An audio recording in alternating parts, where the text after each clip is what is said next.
Welcome to Waterford County Matters. The show this week has a great lineup. Yeah, the purple flag is like the blue flag for beaches, but it's a gold standard quality for entertainment, safety and services on a night out in Waterford.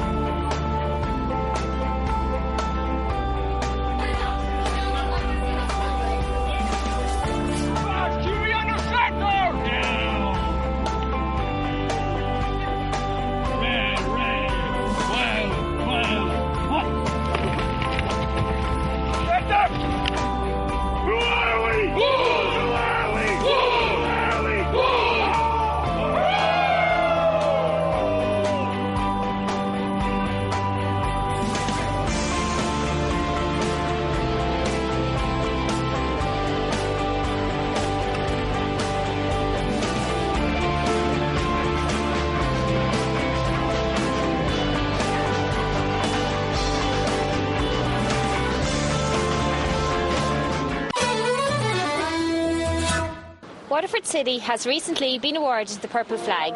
We're going to find out what that is. On February of this year, Waterford was awarded the prestigious purple flag. This has been described as a positive initiative that indicates an entertaining, diverse, safe and enjoyable night out.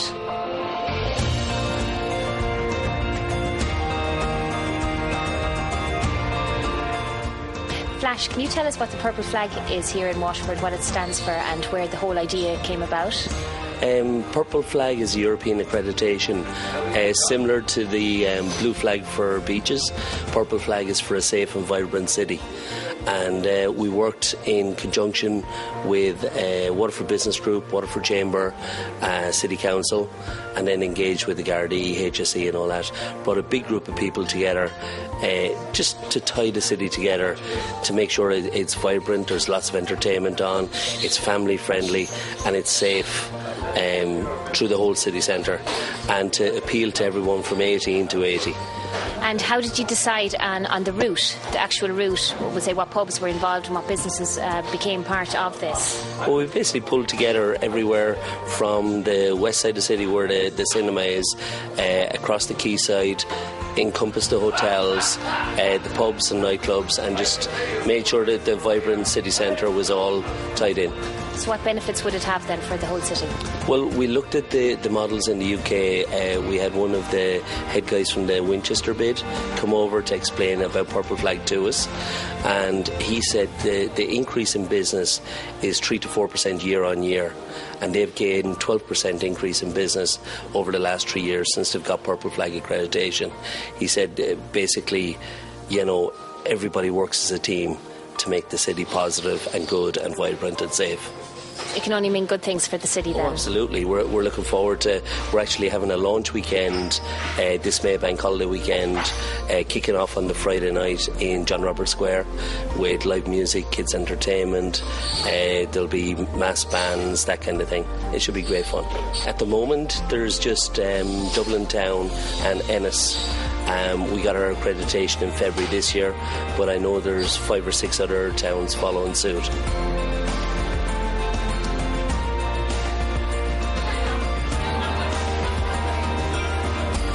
Ashley, can you tell us about the purple flag here in Waterford and your own involvement in it?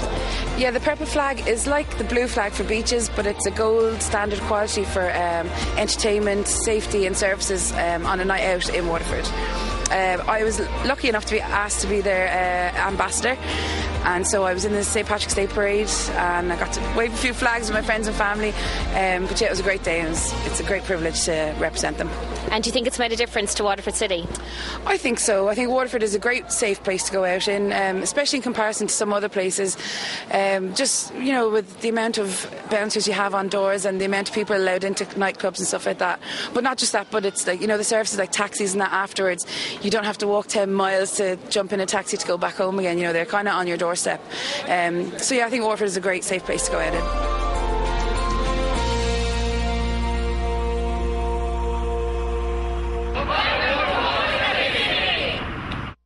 Now we head out to the WIT Sports Campus in Carriganore for my initiation into the Wolf Pack.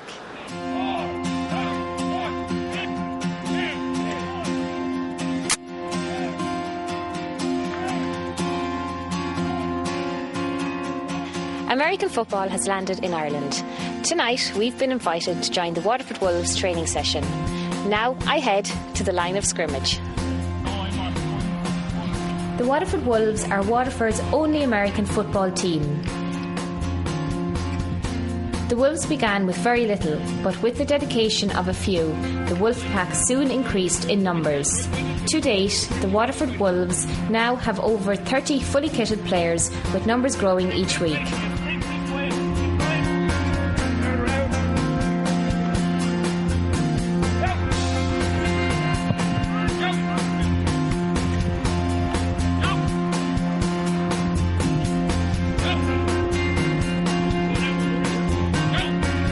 Exactly what goes on? Well, basically we start off here in the evenings and some warm up, get everything, basically our physical work out of the way first, then we run through our plays. As you can see, the guys here are basically just running through what we need to do, get everything down pat, and then at the end of the evening we run it out with some more conditioning. So we've had various leagues up until recently, where I'd say about the 90s, late 90s, the IAFL was established. I could stand to be correct on that, but from there it's been growing in popularity. Say about the last 4 years or so, it's grown exponentially. It's become a real powerhouse in Irish sport.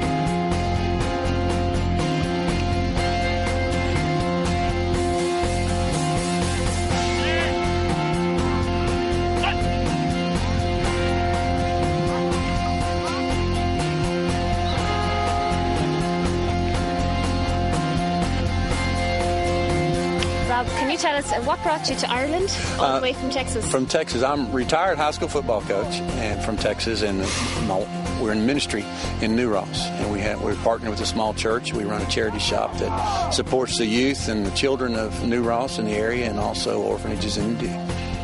And how did you become involved with the Waterford Wolves here? It was by chance. I heard there was an American Football League in Ireland, and I got online and found the Wolves, and I emailed them, and they invited me to come watch a workout. And by the time I got here, they knew all about me from articles in the paper back in Texas, and before I left that afternoon, I was helping coach, and by the time I got back full-time, I was the head coach. Did you play back home in Texas then? I did. I played all the way through college. I played football, and then I coached for 32 years. So it's a love. Yeah, it's American football. American football's in my blood. This is fun. This is a lot of fun. It's different, and the pressure's different. But I tell the guys all the time, the game's relative, and so it is different. The intensity is not what I'm used to, but it sure is a lot of fun. It's football. And how often would you have games then? Here? We play it's an 8-game season that we play over the course of 16 weeks, because when we're not playing, some of our guys are refereeing the other games, so everybody can have them. I think there's 21 teams, I believe, right now playing 3 different levels here in Ireland, so it's becoming more popular.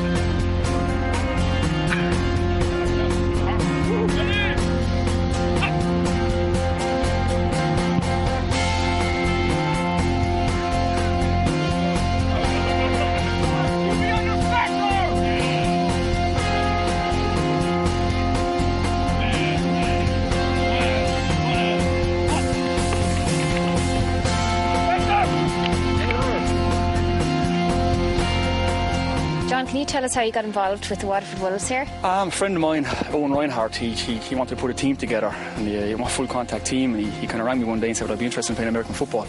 And I wanted to get back into sports, so I said, this is a great opportunity, so we took it from there, we kind of ran with it. We sent advertisements out to newspapers, kind of got the word out that we're trying to set a full contact football team up. Lads just showed up one day at training, and we just took them around with it from there, so it was great.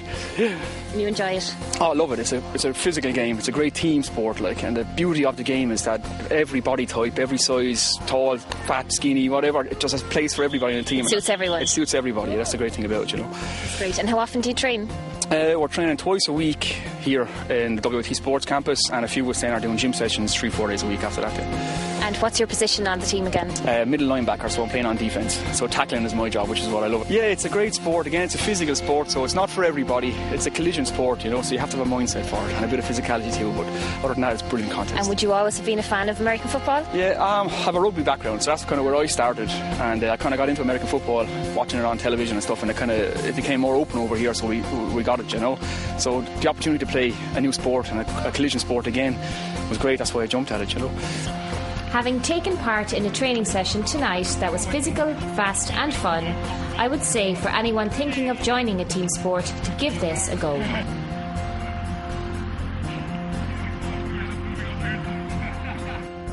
Who are we? Woo! Who are we? Woo! Who are we? Woo! And I'll be sure to practice my howl for the next time. As always, you can contact us on Facebook, Twitter or at Waterford at irishtv.ie. After the break, we visit the beautiful West Waterford.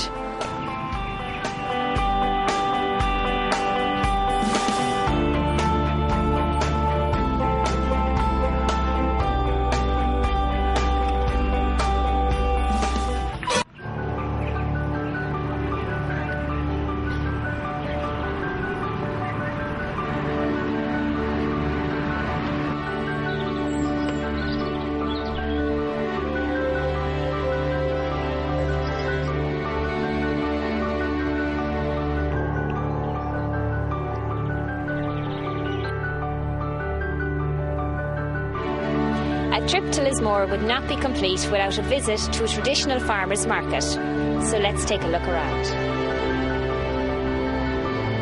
The Lismore Farmers Market is renowned for its originality. During weekends, such as Devonshire Day, crowds flocked from all over to check out the bargains and local food produce.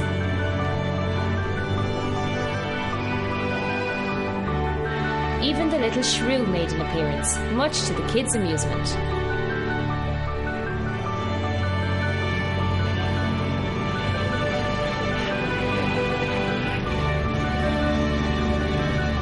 Can you tell us a bit about your business here? Yeah, we're all handmade, handcrafted items, from garden furniture to willowwork to wooden toys, and basically trying to keep the handcraft alive. Is today your first visit to Lismore? No, it's the second time. I was here before Christmas as well, so it went well, so we came back again today. So hopefully we'll have another good day. Yeah, we ordered the weather today, so hopefully it'll stay like this.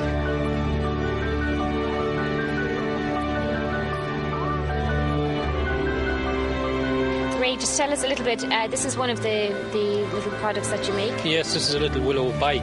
It's you can put a potted plant in the back of it. The wonderful thing about it can keep changing. If you put a different plant in the back, it'll be something new the next day, you know. And It's all 100% willow, and you just make the frame first and then you weave the rest around it.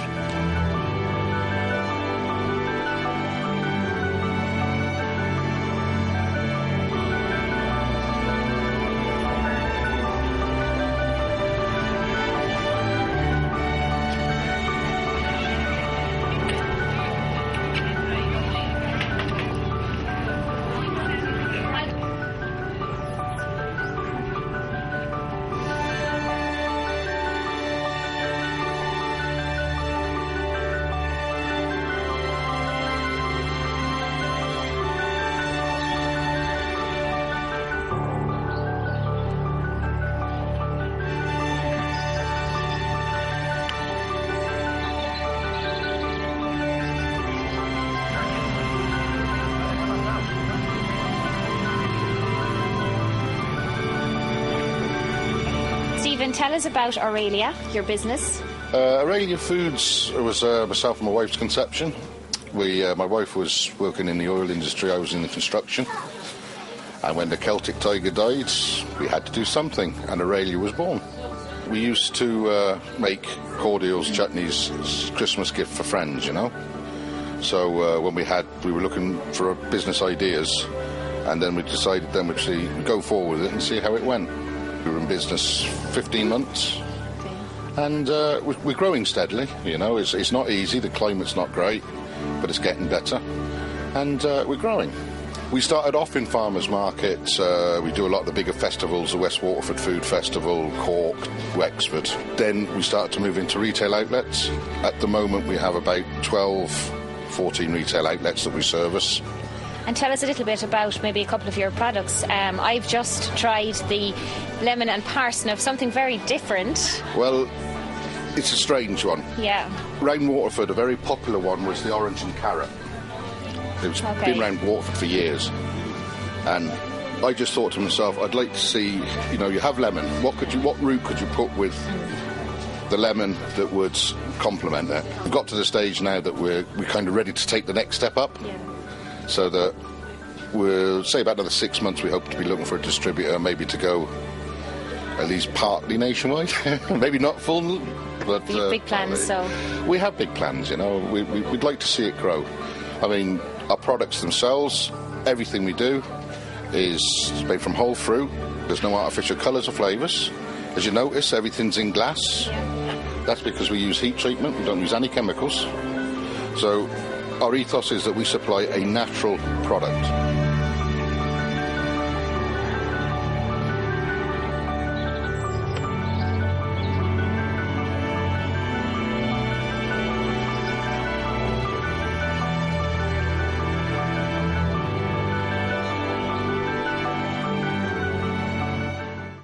now we jet off to sunny Tramore for some music. The Tramore Ska and Reggae Festival is in its third year, and the crowds are even greater than ever. The organisers of the festival tell us all about it.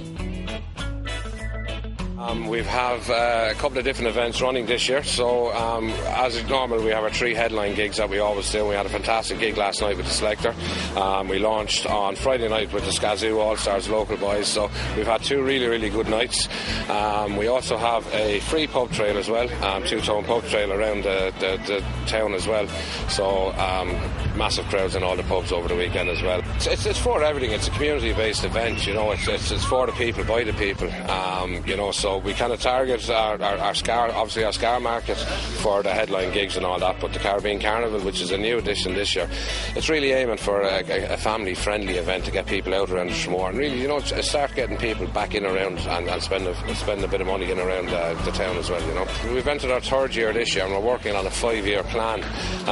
You know, the first 2 years we've brought things up, and this year we've literally doubled our budgets, we've doubled the spend, we've doubled the activities, you know, and it's after going really well for us. We've 2 years left of our 5-year plan, and all we can say is really watch the space over the next 2 years. We aim to make Tramore Ska and Reggae Festival a destination for the South East. If we can bring music to Tramore, regardless of what it is, it just happened to hit on Ska this, and it's really, really good, and they have a great following. But you have to think about what the punters out there want.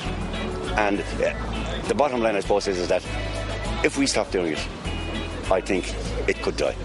So at the end of the day, it's all about music, whatever it may be, and your love for music, and to try and get it to the people of Tramore. And please God, if we could do it as cheaply as possible, or even if we could get everything free.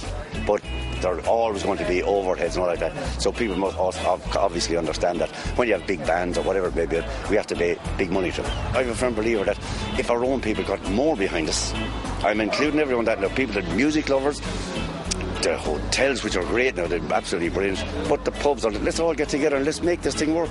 In our ideal world of things, this would be the start of the season in Tramore as far as we could see. This is April. We will start this in April. This is the start of the season in Tramore. We have a buzz around the place, which there is this year. This is the start of it. And then the season can move on with the different festivals that are going to be in Tramore.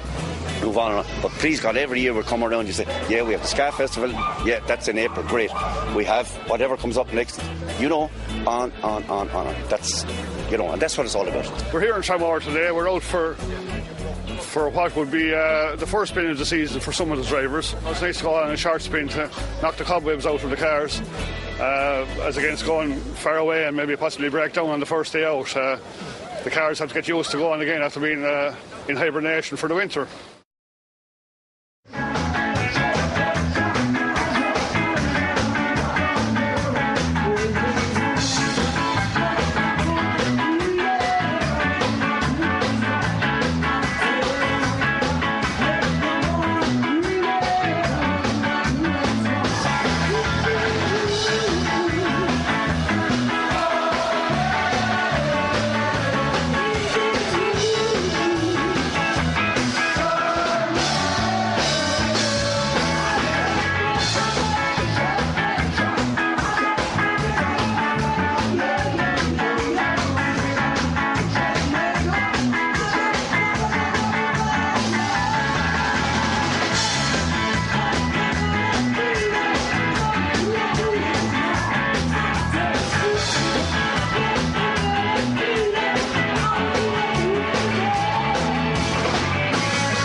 us next week for another jam-packed episode of Waterford County Matters. From the team, Slán agus Bannacht.